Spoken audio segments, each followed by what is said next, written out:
Iisang katawan kay Kristo. Bilang isang bilanggo dahil sa paglilingkod sa Panginoon, hinihiling kong mamuhay kayo ng karapat-dapat bilang mga tinawag ng Diyos. Maging mahinahon kayo, mapagpakumbaba, maunawain at mapagpaumanhin sa mga pagkukulang ng bawat isa bilang pagpapakita ng pag-ibig ninyo. Pagsikapan ninyong mapanatili ang pagkakaisa nyo mula sa banal na Espiritu sa pamamagitan ng mapayapa ninyong pagsasamahan. Sapagkat iisang katawan lamang tayo na may iisang banal na Espiritu at iisa rin ang pag-asang ibinigay sa atin nang tawagin tayo ng Diyos.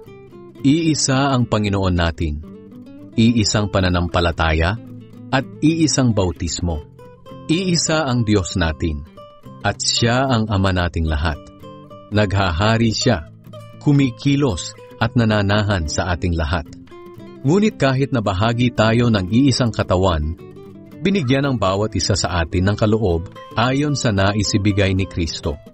Tulad ng sinasabi sa kasulatan, nang umakyat Siya sa langit, marami Siyang dinalang bihag at binigyan Niya ng mga kaloob ang mga tao.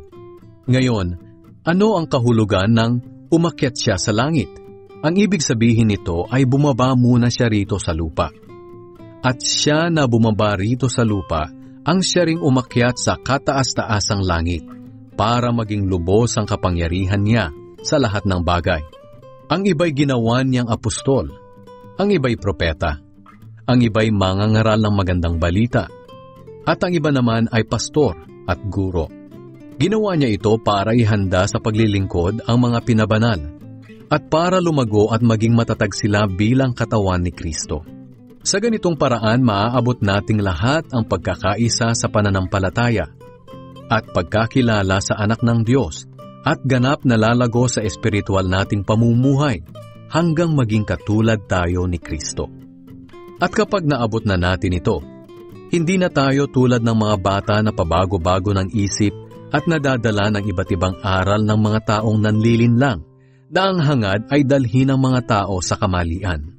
Sa halip, mananatili tayo sa katotohanan ng may pag-ibig, upang sa lahat ng bagay ay maging katulad tayo ni Kristo, na Siyang ulo ng Iglesia. At sa pamumuno Niya, ang lahat ng bahagi ng katawan na walang iba kundi ang mga mananampalataya ay pinag-uugnay-ugnay, at ang bawat isa ay nagtutulungan. At sa pagganap ng bawat isa sa kani-kanilang tungkulin ng may pag-ibig, ang buong katawan ay lalago at lalakas.